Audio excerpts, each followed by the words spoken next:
Go. Hello everyone, Hi, I'm Josias. and I am Jeriel We'll be teaching you 7 different types of of Nuts. First, square knot. The square knot, also known as the reef knot. The square knot is a binding knot typically used in both securing bandages in a medical setting, home, and garden. It's used to join two ends of a line around an object. Let's pretend that these two ends are part of the same rope. You go right over left for one of the knots and left over right for the other. The result should be a symmetrical knot with two running parallel to each other. The second one is called glove hitch. The club hitch is used a lot in both sailing outdoors and also just around the house, and it's used for securing a line to an object. To start in the middle of line, I take my hand and I twist the rope away from me. This forms a loop. Doing it the exact same way a second time forms a second loop. The second loop goes on top of the first loop.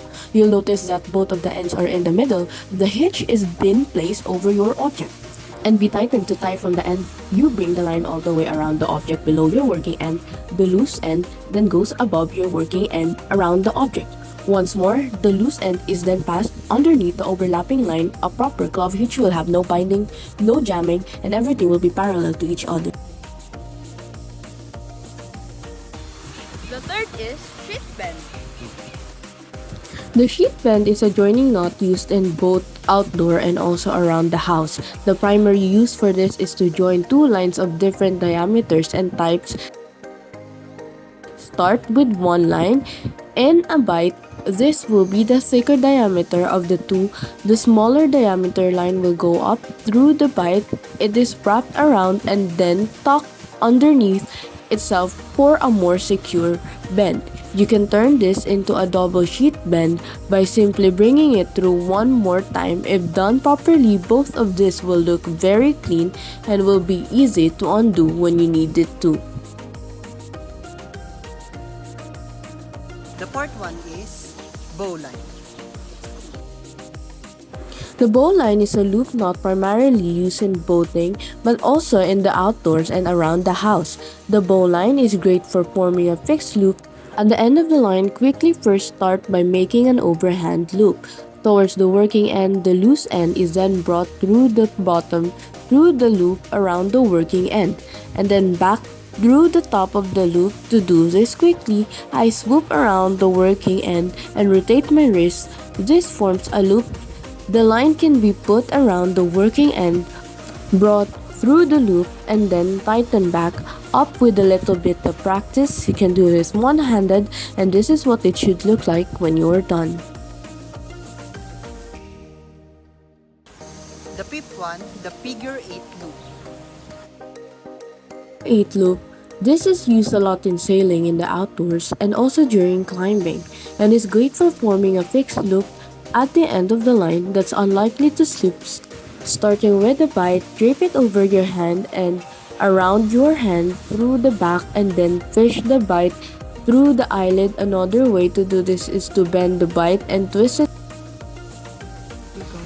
The sixth knot is round turn 2 half hitches. Round turn and two half hitches. This is a hitch primarily used in boating but is often used in the outdoors, both home and garden.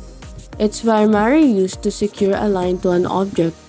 We'll start by doing the round turn. The loose end is then brought underneath over the working end and through the loop that it forms. This is one half hitch.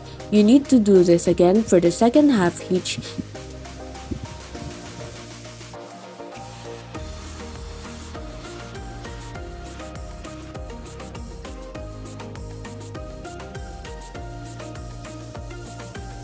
The last one is called taut line hitch. The taut line hitch is an adjustable loop used a lot in boating, outdoors, and home and garden.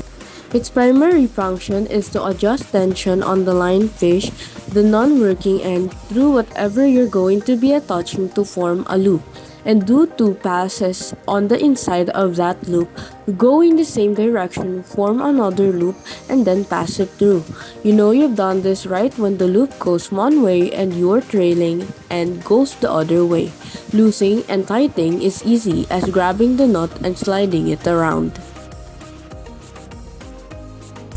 And those are what you call 7 different types of knots. Thank you!